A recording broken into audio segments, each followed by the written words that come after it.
Are you looking for an easy way to start building a small train layout? Well, today I'm going to use this Ironworks models kit and start building a small On30 layout that I'll have videos on in the coming months. So this Ironworks models kit has everything you need to build a roughly 22 by 25 inch layout base. It has some of the basic wiring you need to get everything going. It has a track plan printed on the baseboard as well, so everything is kind of ready to go. It gives you a list of track to use, a list of rolling stock you can use for different scales. So if you want to do On30, it gives you some ideas of what you can use for a very small layout like this. And so that's what I'm going to do. I'm going to go through this. We're going to build the base, put some track on it, do a couple test runs, and just see how all of that works. And then in follow-up videos, I'm going to actually go ahead and build all the scenery, the structures, everything for it. And we're going to have a really nice looking small On30 layout that should be a lot of fun to build and operate. So anyway, let's get started. I'm going to open up the kit, we're going to build the base and see how it all goes together. All right, so let's go ahead and get this opened up.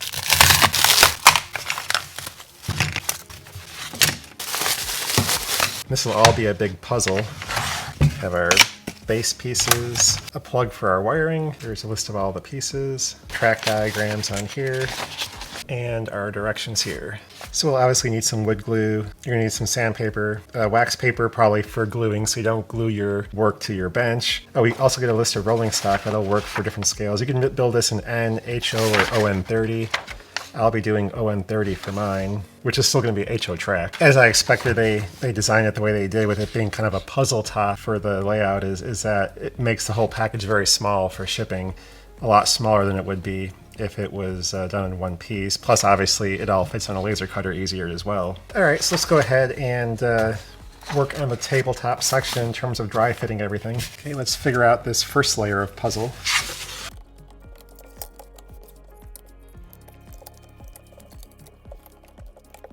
Well, that was pretty fun. Let's try assembling this one.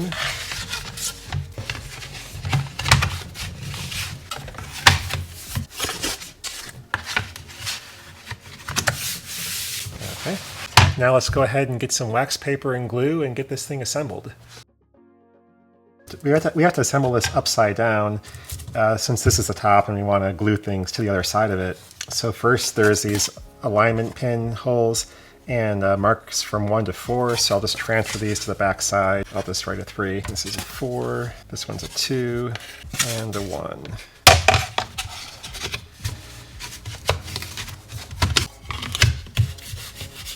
So we'll do the alignment pins.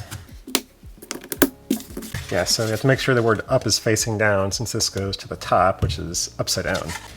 You're going to have to spread a thin layer of glue on here. I'm going to use a cheap disposable brush so I don't get my hands covered in glue, but you could use your fingers and that probably would be a little bit faster.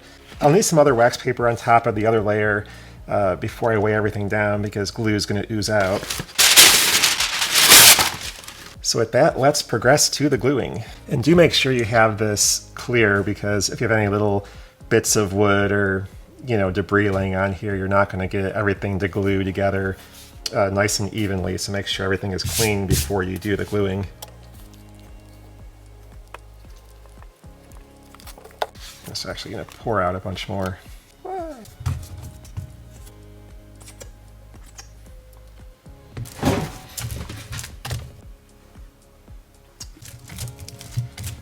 Get the alignment pins put back in.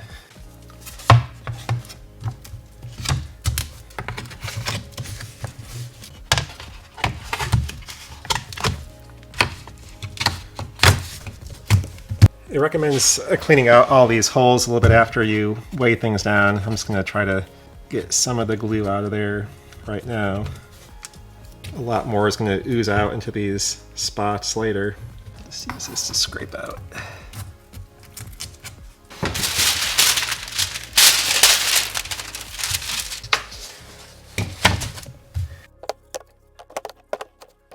All right, we'll let all this dry. These batteries weigh like, I don't know, 10 pounds each or whatever it is. And these are 8-pound weights, and I got an 18-pound kettlebell, so this will hopefully help everything dry flat. Okay, now I'm going to check how things are doing.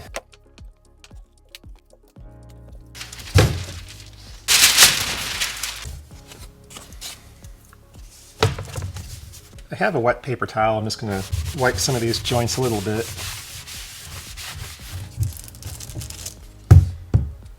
In the edges, just to make sure anything that's oozing out isn't going to dry on there. So you can see there's some spots where a bunch of glue is in these pinholes where you're going to need to put the bottom stand on. So those all have to be cleared out.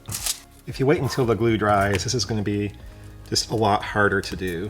Although you could still scrape it out with a knife. And I'm sure more glue is still going to ooze out after this, but it shouldn't be as much. Okay, I'll get everything covered up, weighted down, and then I'll come back tomorrow and we'll work on the base. Okay, it's the next day. Let's get all this off and see how things did.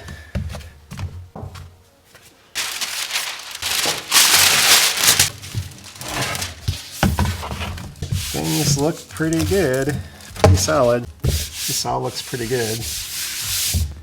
I think we can work on assembling the rest of the base. Okay, so the first thing we gotta do here is attach the T-nuts to the front wall section. So this is the front edge. All right, we'll call this, I don't know that it matters, but we'll call this in. So I know the pieces will go in that way.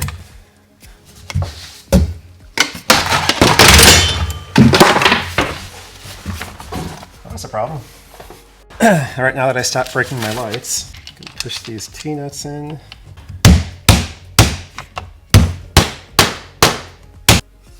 Okay. Now we dry fit everything. I've already done that on 3 sides. So everything that fits is fine too. So now we have a lot more gluing. We're going to glue all these finger joints together, glue all the pieces into the base, flip things over, weigh everything down again, and let it dry for another day.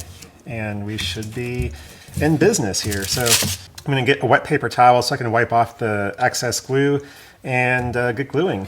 All right, so I'm just going to pour a pile of glue off to the side here. I don't know if you'll be able to see that or not, but it'll just be easier, I think, to have a puddle of glue. Actually, I have 1,000 of these cups, and I'm going to just pour it in here.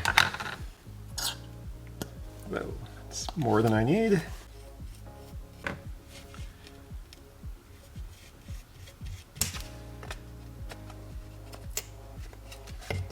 going to try to get one corner, kind of do these in corners here. Get some of that excess out. I do have some bigger clamps I can use for this as well. But we'll try to do some tape here.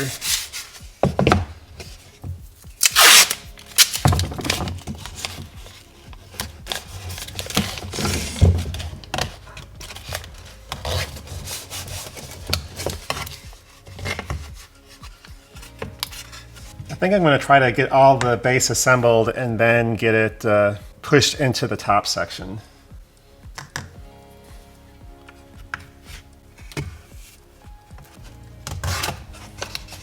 Get this other side in.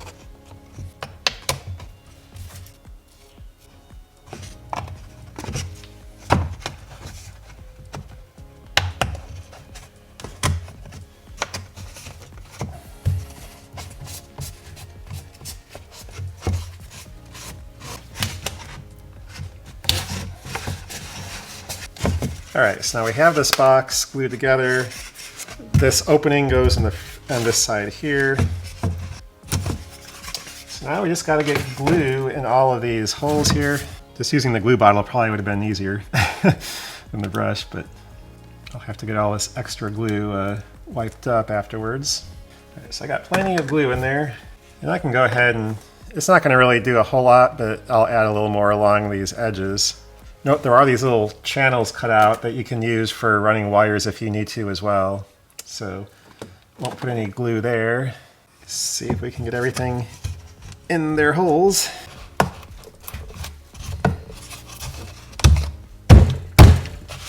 right, got everything pressed in pretty good. I'll just wipe up all the glue that I can. Yeah, any glue that's oozed out like this, if you're planning on staining, you really want to get off.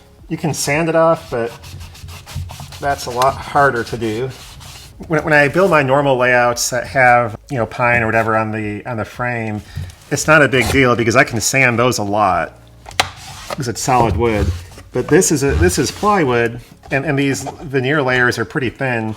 So if you try to sand off the glue, you're going to have, you know, a pretty good likelihood of actually sanding right through the veneer layer to the, you know, next layer in the plywood.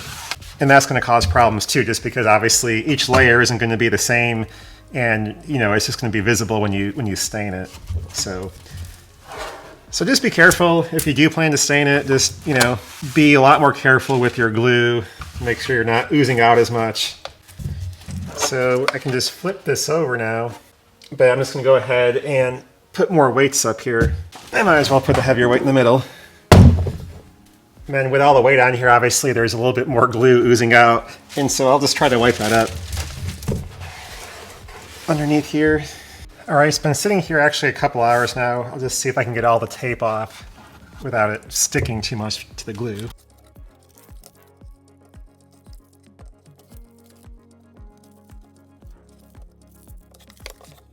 So there's our completed base. Now this controller front has a plug here for power. This is the kind of stuff that you kind of need to do after you've finished everything, so I'm not going to actually install this per se, but, oh, actually I will. I'm just so I don't lose the parts, I'm just going to go ahead and get this screwed on. And then these two little screws hold this front panel in place. So I'll just go ahead and put this on again so I don't lose them.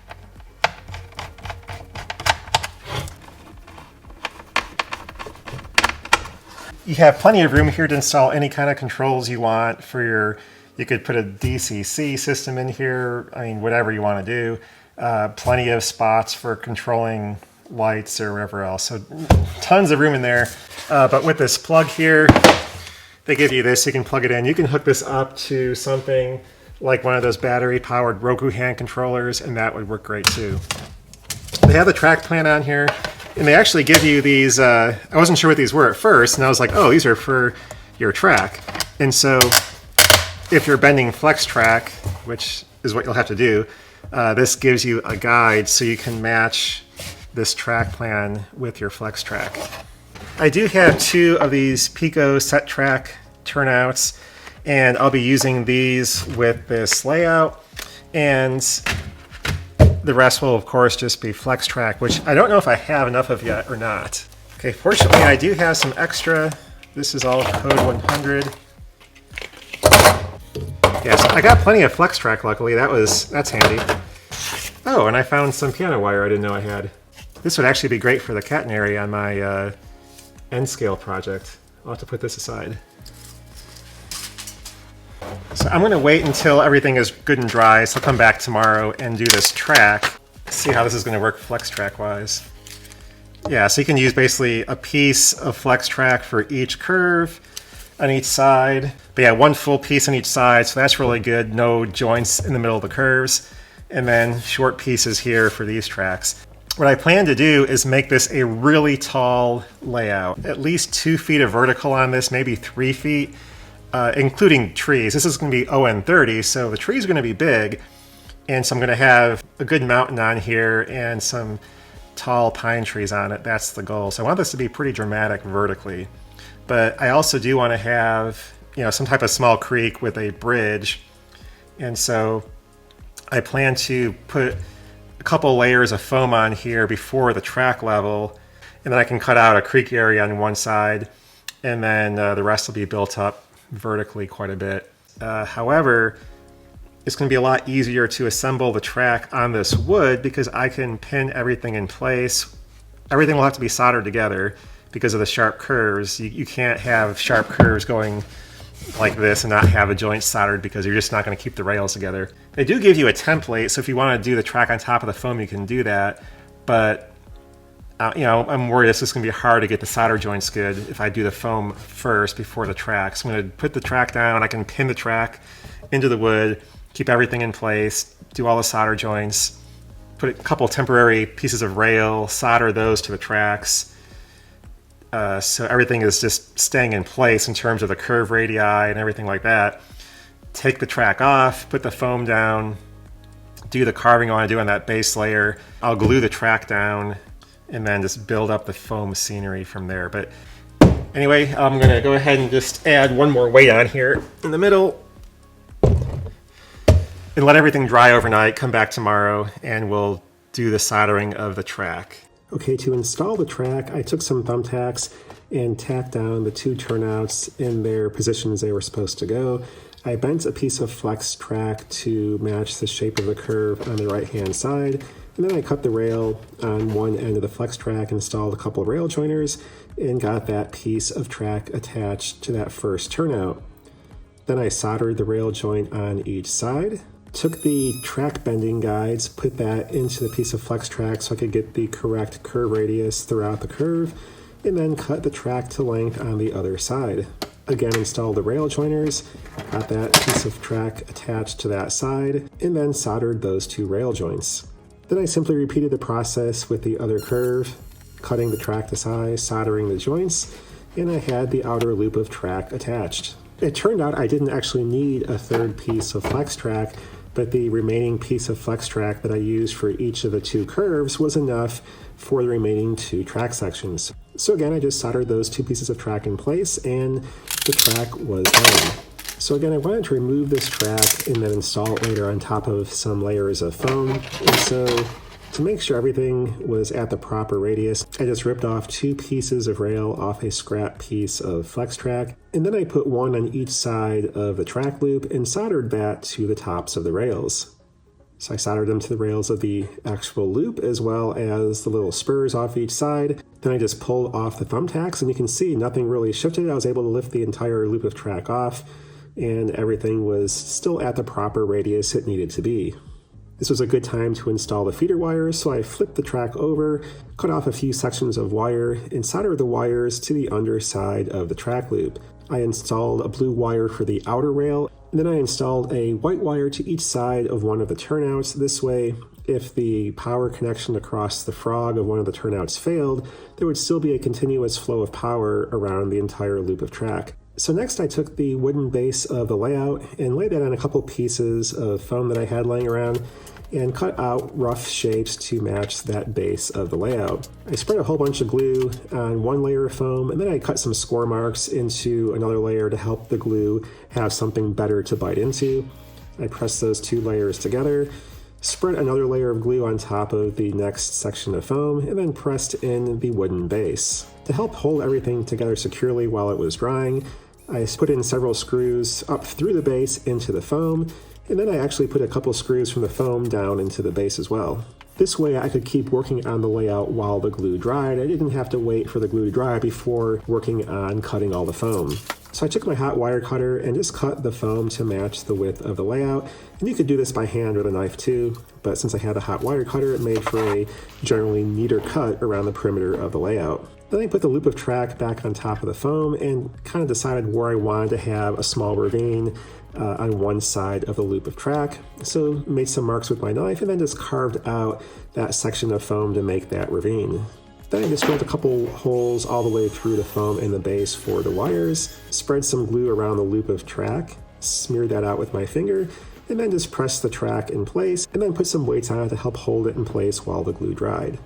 And once that glue was dried, it was time to remove those temporary support rails. And so I used a desoldering wick, which you can just basically press in place on a solder joint, heat it, and it will suck up all the solder into that wick. And so I used that to remove all the solder from the areas where I had attached that cross rail for support. There was still a little bit of solder left on the rails after I had done that, so I just put the soldering iron on that wick and just slid it back and forth to suck up the remaining solder.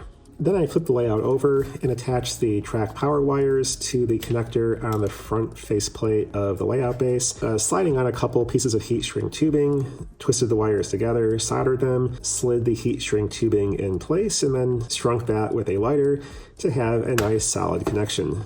I used a couple wire staples to help hold the wires in place as well so they wouldn't snag on anything. Then I disconnected the wires to one of my battery-powered Roku hand throttles and took an On30 trolley, which is not what I planned to run in this layout, but it's what I had handy nearby, and used it to test the track to make sure everything was working properly through the turnouts and just around in general, just to make sure I didn't have any dead spots or other areas that I needed to address. Now, the last thing I did here was just take some wood putty and fill in the 2 holes that I drilled for the wires, so when I come around to ballast this track, all the ballast won't fall through those holes. And then lastly, for this step, I took a few ties off of a piece of flex track, shaved off the tie spikes, and then slid one of those underneath each of the rail joints to kind of fill in the large tie spacing gap there that I had created when I was making those rail joints. So anyway, that's all for this video in the series. I have the base done, the foam done, the track installed, the wiring done. And so in the next video, I'll go through building all the scenery on here in terms of a large mountain, look at the structures I'm using for a mine scene for this layout, and kind of go from there. So this will be, I think, a 3-part series on building this small On30 layout using this Ironworks models base. And I do like this base a lot. It's lightweight. I mean, very easy to build, you know, gives you a very sturdy structure with low heft to it, so easy to move around. You know, this would be a great option for a small Z or N scale layout. Anyway, I think I'm gonna pick up another one of these bases or two. There was a small N scale layout project I wanted to do a video on, and it was a 1 by 2 foot roughly N scale layout, and I can't find the photos and videos that I had of that layout. I've looked and looked and I can't find it.